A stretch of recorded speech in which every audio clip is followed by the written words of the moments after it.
mile in fog patches and showers early Friday, but improving to greater than 6 miles on Friday morning. Assalamualaikum warahmatullahi wabarakatuh. Kami dari kelompok 2, nama saya Risma Kartika Sari. Nama saya Nafisa Handayani. Di sini kami akan menjelaskan sediaan kapsul dan contoh resep beserta perhitungannya.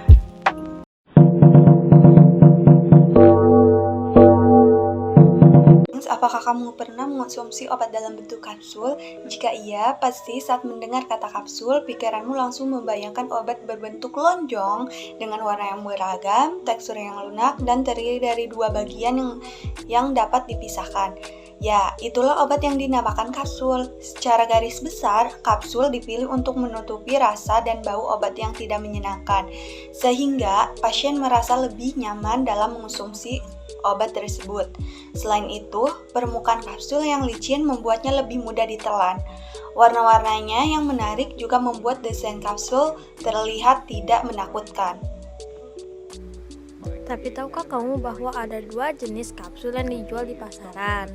Yang pertama adalah kapsul keras dan yang kedua adalah kapsul lunak.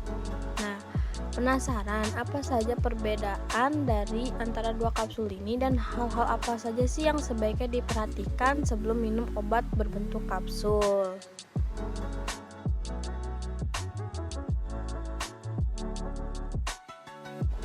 Yang pertama ada kapsul lunak atau gelatin lunak soft gel atau lunak elastis. Kapsul ini terdiri dari satu bagian cangkang lunak tertutup rapat. Gelatin lunak ini dibuat dengan menambahkan plasticizer, yaitu gliserin atau polyhedric alkohol, sorbitol hingga gelatin. Bahan tambahan plasticizer ini memiliki fungsi dapat meningkatkan elastisitas dan ketahanan gelatin. Gelatin lunak kapsul ini dibuat dalam berbagai bentuk, tabung, elips, lonjong, khusus bentuk atau tanpa twist off. Kapsul gelatin lunak dapat mengandung cairan dan tidak berair, suspensi, bahan pucat atau kering bubuk. Peran kapsul gelatin lunak ini sangat penting untuk mengandung zat obat yang mudah menguap dan obat bahan yang rentan terhadap kerusakan di kehadiran udara.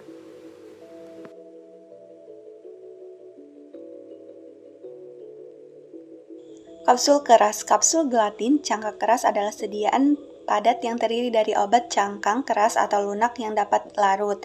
Kapsul gelatin cangkang keras terbuat dari gelatin berkekuatan gel relatif tinggi dibandingkan kapsul gelatin cangkang lunak. Mayoritasnya dari produk kapsul terbuat dari gelatin kapsul keras. Kapsul keras dibuat dua cangkang, yaitu badan cangkang kapsul dan penutupnya yang lebih pendek dari badan cangkang kapsul. Penutupnya, kapsul menyelubungi sesuai dengan ujung badan kapsul. Cangkang kapsul keras terbuat dari campuran gelatin, gula, dan air. Bahan tersebut jelas tidak berwarna dan rasanya hambar. Kapsul dengan dua bagian telah digunakan hampir seabad di bidang farmasi bidang. Dan gelatin telah diabsorpsi sebagai bahan utama kapsul ini karena karakteristiknya yang sangat baik sebagai gelatinizer. Namun, gelatin adalah salah satu proteinnya berasal dari hewan. Karena itu tidak stabil dari sudut pandang kimia dan memiliki resiko TSE. Jadi, perbedaan pada kapsul lunak dan kapsul keras adalah kalau kapsul lunak itu sub kapsul yang berisi bahan obat yang berupa minyak atau larutan obat dalam minyak. Nah, kalau kapsul keras itu adalah kapsul yang hard kapsul yang berisi obat yang berisi bahan obat yang kering. Nah, kalau kapsul gelatin cangkangnya keras, yaitu adalah sediaan padat yang terdiri dari obat dalam cangkang keras atau lunak yang dapat larut.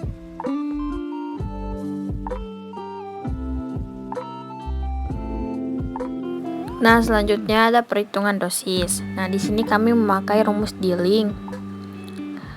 Karena rumus Dilling ini untuk usia 8 tahun ke atas. Nah, karena usia pasien 20 tahun, maka kami memakai rumus Dilling. Dan rumusnya dosis sama dengan usia dibagi 20 dikali dosis. Nah, satu kalinya sama dengan 20, yaitu usia pasien dibagi 20 dikali dosisnya, yaitu dosisnya 50 mg sama dengan 50 mg. Nah, satu harinya 20 dibagi 20 dikali 150 mg sama dengan 150 mg. Jadi satu kalinya 50 mg dan satu harinya 150 mg.